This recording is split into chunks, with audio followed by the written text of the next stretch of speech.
नमस्कार दोस्तों। आज आपका एक बार फिर से हमारे चैनल पे बहुत बहुत स्वागत है। दोस्तों, आज हम बात करने वाले हैं कि क्या टाइगर का ज़िंदा रहना ज़रूरी है। क्या अगर टाइगर ख़त्म हो गए तो मानव भी इस दुनिया से ख़त्म हो जाएंगे। तो आज हम बात करते हैं कि आखिर टाइगर का मानव जीवन से क्या महत्व है। दोस्तों, wild life protection society of India की रिपोर्ट के मुताबिक बीते साल में देश में 201 बाघों की मौत हुई है। भारत में बाघों की संख्या लगातार कम होती जा रही है। कभी लोगों के बीच अपनी दहाड़ से दहशत पैदा करने वाले बाघ आज अपने अस्तित्व की लड़ाई लड़ रहे हैं। बढ़ते शहरीकरण और सिकुड़ते जंगलों ने जहां बाघों से उनका आशियाना छीना है, वहीं मानव ने भी बाघों के साथ क्रूरता बरतने में कोई कसर नहीं छोड़ा है। इसी साल जून में मध्य प्रदेश के कान्हा टाइगर रिजर्व से उड़ीसा के सतकोसिया टाइगर रिजर्व भेजे गए बाघ महावीर का शव जंगल में मिला। उसकी गर्दन फंदे में फंसी हुई थी। आशंका है कि उसका शिकार किया गया है। 2 नवंबर को महाराष्ट्र के यवतमाल जिले के जंगलों में बाघिन अवनी को मार दिया गया। इसके पहले 6 नवंबर को बांधवगढ़ से भेजी गई बाघिन सुंदरी को ग्रामीणों द्वारा मारने का प्रयास किया गया। Wild life protection society of India की रिपोर्ट के मुताबिक बीते साल में देश में 201 बाघों की मौत हुई। इनमें से 63 बाघों का शिकार किया गया है। रिपोर्ट के अनुसार 2017 में 116 और 2018 में 85 बाघों की मौत हुई है। गति और शक्ति के लिए पहचाने जाने वाले इन बाघों की संख्या में आने वाली इस गिरावट के पीछे कई कारण जिम्मेदार हैं। इसमें पहला कारण तो निरंतर बढ़ती आबादी और तीव्र गति से होते शहरीकरण की वजह से दिनों दिन जंगलों का स्थान कंक्रीट के मकान लेते जा रहे हैं। यूं कहें कि जंगल में जबरन घुसे विकास ने जानवरों के अस्तित्व पर प्रश्न चिन्ह लगाने की प्रक्रिया शुरू कर दी है। वन उन्मूलन के कारण बाघों में रहने के निवास में कमी आ रही है। इससे बाघों की संख्या घटती जा रही है। चीन में कई देसी दवा, औषधि और शक्तिवर्धक पेय बनाने में बाघ के अंगों का इस्तेमाल बढ़ते चलन के कारण भी बाघों की तस्करी की जा रही है। अन्य देशों के लोग अपनी निजी स्वार्थ पूर्ति के कारण बाघों की तस्करी और शिकार करके उनके अंगों को चीन भेज रहे हैं। वैज्ञानिक अध्ययन बताते हैं कि अभयारण्यों के आसपास रहने वाले कुत्ते संक्रामक बीमारी फैला रहे हैं, जो बाघों के स्वास्थ्य के लिए ठीक नहीं है।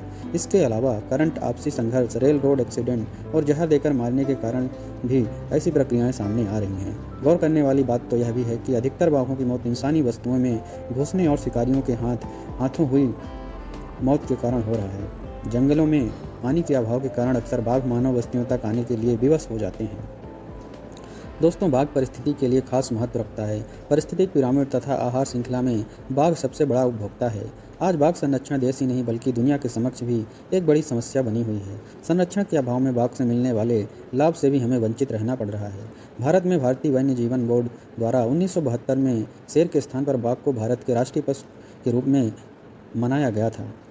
बाघों की चिंता के लिए 29 जुलाई को विश्व बाघ दिवस भी मनाया जाता है।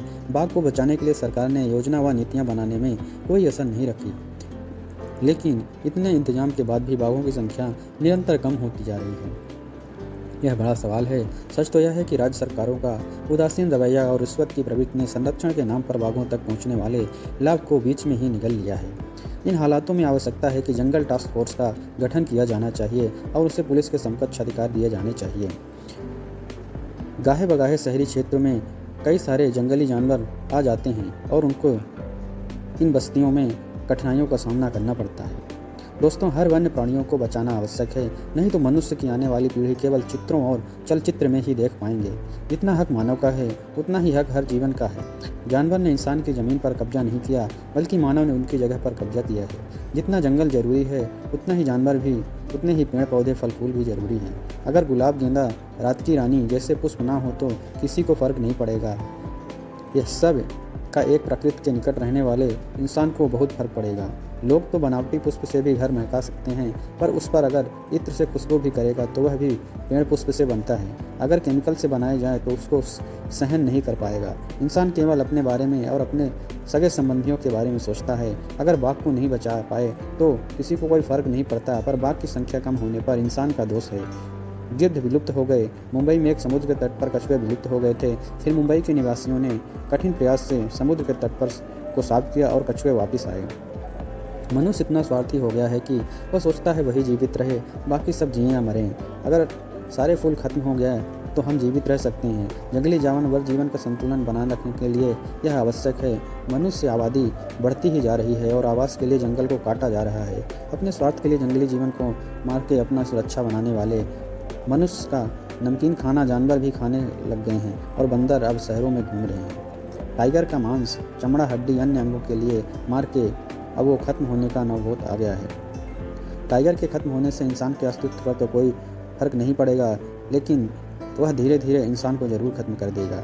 ऐसा है कि अगर टाइगर खत्म हुए तो मनुष्य खत्म तो नहीं होंगे, पर वातावरण का इतना नुकसान होगा कि जिन मुश्किल में वह जाएगा वो अपने आप धीरे धीरे ही खत्म हो जाएंगे। न केवल बाघ एक सुंदर जानवर है, बल्कि यह जंगल के स्वास्थ्य का भी संकेतक है। बाघ को बचाने का मतलब है कि हम जंगल को बचाएं, क्योंकि बाघ उन जगहों पर नहीं रह सकता जहां पेड़ गायब हो गए हैं और बदले में सभी के लिए सुरक्षित भोजन और पानी है। यदि हम सुनिश्चित करें कि बाघ जीवन है, तो हमें यह सुनिश्चित करना होगा कि हिरण, मृग और अन्य सभी जानवर को बाघ खाते हैं। यह सुनिश्चित करने के लिए कि ये शाकाहारी जीव रहते हैं, हमें यह सुनिश्चित करना चाहिए कि उन सभी पेड़ों, घास और अन्य पौधों को जो इन शिकार जानवरों को भोजन की आवश्यकता होती है, संरक्षित हैं। इस तरह पूरा जंगल बच जाता है। बाघ को बचाने का मतलब है कि इसमें बाकी सभी जानवरों के साथ अपने पूरे वन साम्राज्य को बचाना।